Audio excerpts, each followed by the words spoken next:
What happens when America's sweetheart meets late-night television's golden boy and things go completely sideways? Tonight, we're diving into one of the most shocking moments in talk show history, where a simple interview turned into an explosive confrontation that left everyone in the studio speechless. You won't believe how quickly this went from friendly banter to full-blown chaos. Make sure to hit that subscribe button and drop a comment below because this story has more twists than you could ever imagine. The Tonight Show studio was electric that evening. Cameras were rolling smoothly, the band was sharp, and Jimmy Fallon was bouncing with his usual high-energy charm. The crowd cheered wildly as Kelly Clarkson stepped onto the stage, glowing with excitement while promoting her newest album and her rising in ratings talk show. She waved, smiled, and settled into her chair like she'd done 100 times before. Jimmy greeted her warmly. "Kelly Clarkson, everyone. Always great to have you." She returned the warmth, laughing and thanking him for the invitation. Everything felt normal until Jimmy leaned forward with that mischievous expression he often used before asking something unexpected. "Kelly, something's been buzzing around online," he said casually. "People are noticing you're looking a little different lately. Some are wondering if you've been getting a bit of extra enhancement." The crowd went quiet instantly. Kelly's smile tightened. "Different how, Jimmy?" she asked, still polite but noticeably cautious. Jimmy shrugged like it was harmless fun. "You know how fans talk. Maybe you've had a little work done? I mean, you look great, but people are curious." Kelly blinked twice, surprised. "Jimmy, I came to talk about my music and my show, not my appearance." Instead of backing off, Jimmy chuckled. "Come on, Kelly. Everyone gets a little help in Hollywood. Nothing wrong with that." Kelly's posture stiffened. Her voice sharpened. "Are you seriously asking me to confirm plastic surgery rumors on live television?" You could feel the air in the room shift. The band members looked at each other. Even Jimmy's smile started to dissolve as he realized he may have crossed a line.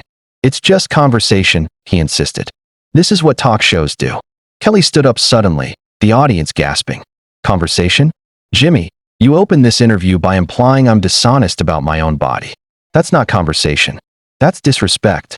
And right there, the interview started spiraling into something no one expected. The shock of Kelly rising to her feet sent a ripple across the entire studio. Jimmy remained frozen for a moment before awkwardly pushing himself up, hands raised as though trying to calm a wildfire. "Kelly, please sit down. Let's reset." But Kelly wasn't in the mood for smoothing things over. "Resetting doesn't erase what you just said," she replied, her voice steady but firm. "Millions of people are watching you reduce me to a conversation about my looks." Jimmy swallowed hard, clearly feeling the pressure. "I wasn't reducing you to anything. I admire you. I'm just trying to talk about what's trending." Kelly shook her head. "And that's the problem. What's trending shouldn't override what's respectful. I don't owe you or your audience explanations about my body." The audience, unsure whether to clap or stay silent, chose the latter. Every face in the studio was locked on the two of them. Sensing this moment was historic, Jimmy tried again. "Kelly, I didn't mean it in a negative way. You look fantastic. Don't compliment your way out of this," she snapped. "If I complimented you and then demanded to know if your hairline was natural or the result of a procedure, would that feel like praise?" Jimmy's face turned pink. "That's not the same." "It absolutely is," Kelly replied. "You started this interview by sowing doubt about my authenticity. Imagine how that feels." The atmosphere was suffocating.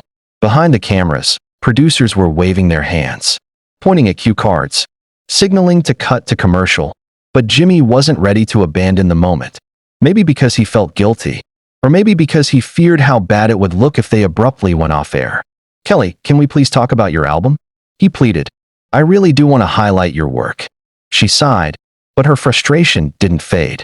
"If you wanted to highlight my work, that's what you should have done from the start." Jimmy nodded, biting his lip. "You're right. I messed up." Kelly crossed her arms, refusing to let the tension dissolve so easily.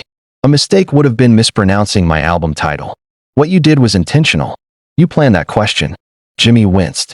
"Social media pressure. Producers wanted something edgy. I caved." Kelly's eyes widened. "So you're saying you used my body for a ratings moment?" Jimmy stayed silent, which was as loud as a confession. The silence following. Jimmy's lack of response felt like a weight pressing down on everyone present. Kelly exhaled slowly, as though trying to steady herself. That's exactly what I mean. Jimmy, I show up here ready to talk about my career. And instead I'm blindsided with some cheap attempt to stir drama.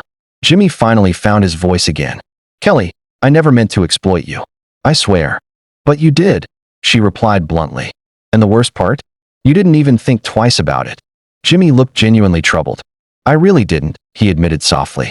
Kelly sat back down, more composed now, but firm. That's the issue. Women are constantly put in positions where we have to navigate questions about our appearance before we're allowed to talk about our accomplishments.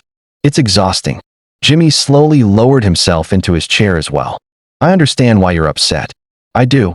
No, you understand why this is embarrassing for you, Kelly corrected. But do you understand why it's damaging for me? For women watching at home. The audience murmured in agreement. Jimmy ran a hand through his hair. I guess. I never thought about how normalized these questions are. Kelly leaned forward. Exactly. You don't have to.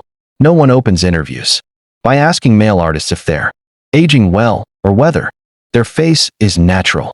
You get to exist without having your body inspected. Jimmy stared at the desk, shame coloring his expression. You're right. Kelly continued, her tone calmer but strong. I've achieved so much. Grammys, hit albums, a show of my own. And yet the first thing you wanted to talk about was whether I've had surgery. That's what people think is more important than my work. Jimmy looked like he had been struck. I didn't mean it like that. But that's how it came across, Kelly countered. And that's how viewers heard it. The live audience sat frozen, watching this very public lesson unfold in real time. Jimmy took a breath. Tell me how I can fix this. You can't fix it, Kelly said simply. But you can learn from it. Jimmy nodded, defeated but listening. You can start by acknowledging that conversations like this don't just hurt me. They reinforce a culture where women are constantly evaluated and judged. Jimmy swallowed hard. I understand. Kelly looked him dead in the eyes. Do you? Because understanding means you change. The tension had softened, but the room remained thick with emotion. Jimmy shifted his weight, realizing this moment was bigger than an awkward interview. It was a mirror held up to his own behavior and in many ways, the entire entertainment industry. Kelly rested her hands in her lap, grounding herself.